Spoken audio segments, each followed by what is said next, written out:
What's up, all? It's Jake here with AllDriveNoDrop, talking about the Ronbus Ripple V2s. Ooh, we've been waiting a long time for this. I feel like I've been waiting like years at this point. This is like the third review I've recorded for the different versions that have all come out, but here we are. We're on the V2. It's happening.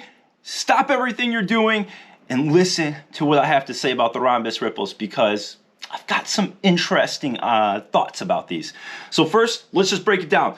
$280, it can go down to $260 with the code AllDriveNoDrop. We are talking about some pricier end power paddles. So are they worth that price point? Well, I'm here to tell you whether I think so or not, but I really want to get into how these are made, because that's kind of like very important. They're made differently than other paddles on the market. Ronbus is calling this fiber infused rebounding elastomer core, so they're calling it a fire core. That's the short, that's the abbreviation is FIRE. So it's a fire core. Which what is the fire core? We're going to show some pictures here that we have from Ronbus. Basically, this is an EVA foam filled core, and then you have 3D carbon fiber lattice structure in there, kind of holding everything together. So you have an X-ray here, you have their 3D model of the paddle, just to give you an idea of how that foam and carbon fiber all go together.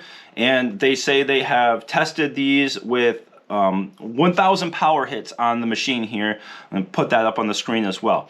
So what does all that mean? They're confident that these aren't going to break like some of the previous models or some of the other paddles on the market. That they feel confident that they've tested this well. So far, nothing has broke on me. I've put in a lot of hours, especially on the hybrid model. I've put in 25 hours on it now.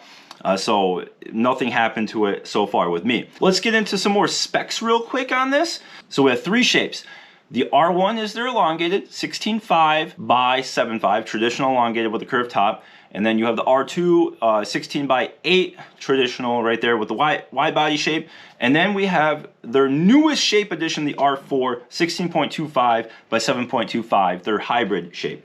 Now, the swing weights on these, we have 124 swing weight for the R1, 116 for the R4, and 117 for the R2. Twist weights for the R1, we have a 5.68, a 5.72 for the R4, and a 6.59 for the R2. And then we have, for the facing, we have T700 carbon fiber, handle length of 5.5 inches across the board, and a grip circumference of 4.25 inches.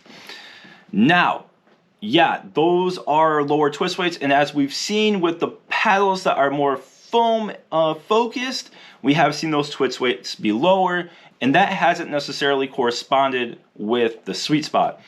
I would say for the elongated version, the sweet spot is on the smaller side compared to just like average Gen 2 thermoform paddles, and then for the hybrid and wide body, I think it's just about an average sweet spot size. Now, the problem is that R1 has that very high stock swing weight, right? It's coming in at 124. That's pretty high for an elongated paddle and doesn't give you a ton of room for adding weight, right? Let me show you the power and pop numbers, because I know that's everyone's first question. How powerful are these paddles, right? So I have the Ronbus Ripples here highlighted in blue. I've got the Joola Pro IV Perseus and Agassiz highlighted in green, and then I have the Paddletech Bantam TKOC highlighted in yellow. So for me, these Ronbuses, the R1 and the R4 shape, are the most powerful paddles that I've tested. The R4 shape just slightly above that Perseus 16 millimeter, which is pretty impressive because the Perseus is elongated and it comes in the higher swing weight. So that is really good. You know, they got more power. The R4 also had more pop for me than the Pro 4s. And then for the R2, a little bit less power than the Pro 4s in the elongated version, but I had more pop. And I actually did get more pop with the R4 version. I think the R4 version just feels more maneuverable. I mean, spoiler alert, it's clearly the best shape in the series for me. I played a lot better, had a lot better performance with it, but that's how the numbers kind of stack up.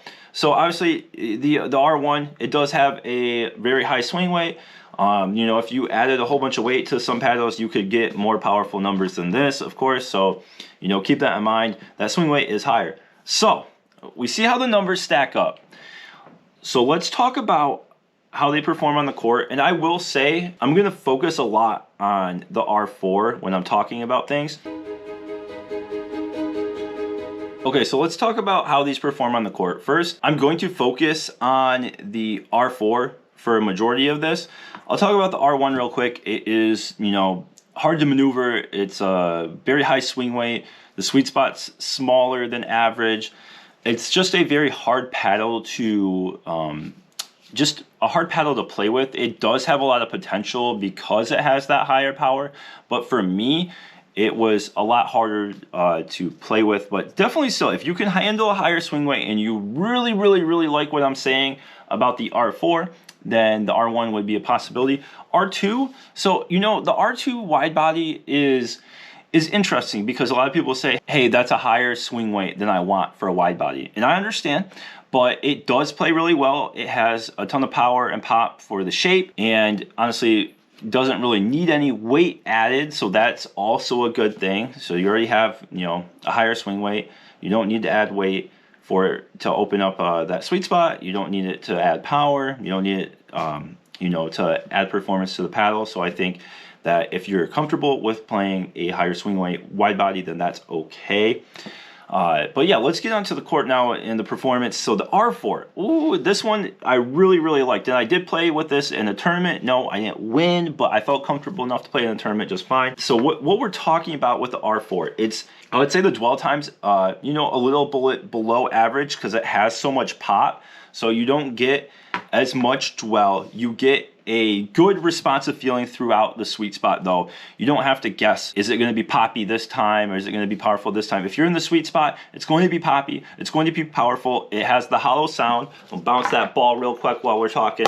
You know, it has that hollow sound, kind of similar to the Joola a little bit. But anyway, if you don't hit the sweet spot, it does have a drastic drop off in the power and pop, so it's something you have to keep in mind. For me, it wasn't too stiff. You know, it's not a soft paddle either, but it wasn't hurting my elbow or anything. You get a good connection to the ball. So if you like to feel the ball, this paddle is really good for that. For me, I was feeling the ball very well. Now, you would think like a poppy, powerful paddle like this wouldn't be easy with the drops. Honestly, it's, for the R4 especially, I was not having a problem with the drops.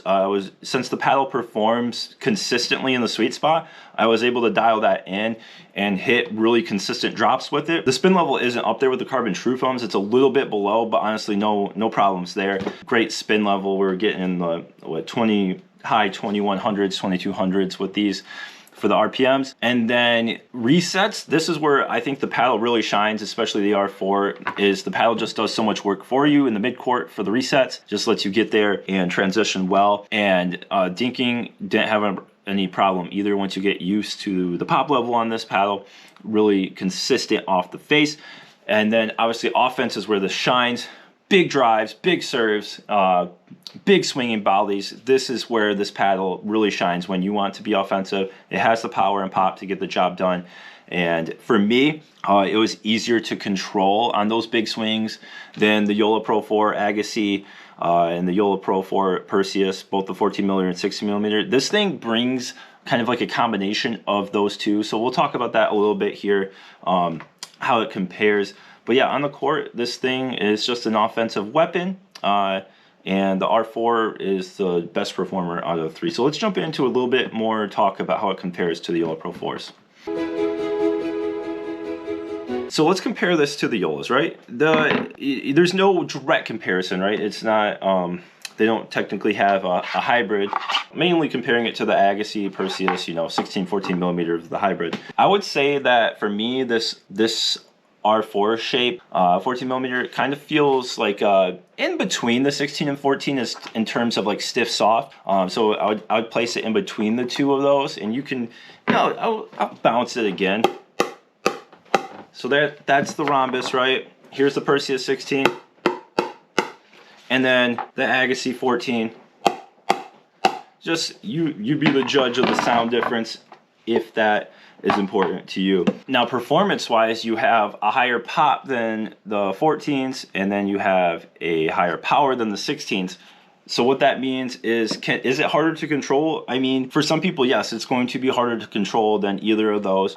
For me, I felt like very comfortable with it because it is just so consistent on the face. I think that if you're happy with your Pro 4s, then the marginal upgrade that you get from this is kind of just like combining the best aspects of the 16 and 14. You get the top end power with the top end pop, but if you have trouble controlling either of those, you might want to go with the 14 or 16 of the Joolas. But for me, combining both of those was excellent. I like the increased firepower upgrade that I get when I compare it to those two. So for me, the R4 is better.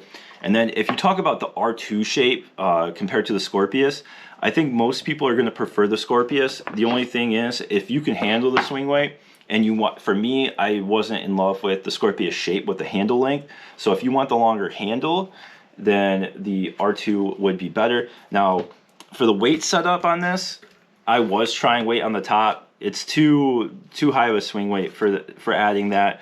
And I tried weight on the sides. Honestly, I just like it stock. So R2 stock, R1, I would just put 3 grams at the bottom corners, whatever density you have going up. And then I'm using Bodhi tungsten tape for all my weight setups. If you need a discount on that, check that out. Now for the R4 shape, it does need some weight. I go from the handle and I go all the way up to the S with 0.5 gram per inch tungsten tape on there. Now that just helps with the stability. It helps with the sweet spot. Obviously it adds a little power, but it can handle it. You know, if you don't want to add too much swing weight, you could start the handle, just go up, go less, you know, up than I did. But honestly, with this just performed very well, performed very solid, blocks all the hard drives, and just improves that stability. So that's my weight setup for the 3 paddles. Let's jump into the conclusion. I'll give you my final thought. Okay, so as you've heard, I really do enjoy the R4 shape of the Ripples. Now, I know the question is, will these ever get banned? Will these break down, right? I cannot answer that for you. I don't know, but I think that the way they worked with USAP this time, these should be good. They worked very, very close with them. They put out joint statements at the same time. So I believe that everything is good here.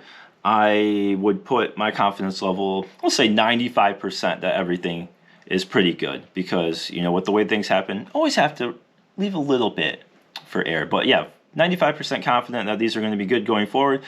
Now, as far as the durability, we don't have enough testing done between all the reviewers and the Ronbus Connect members that have these.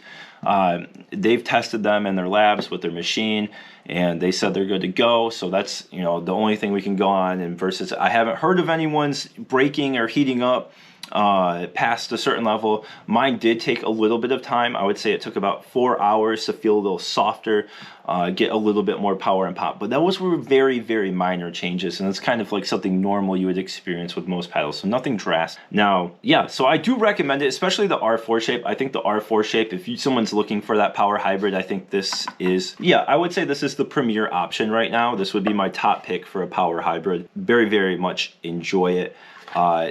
R2, still, the R2 shape I would put in the top, you know, 3 power wide bodies.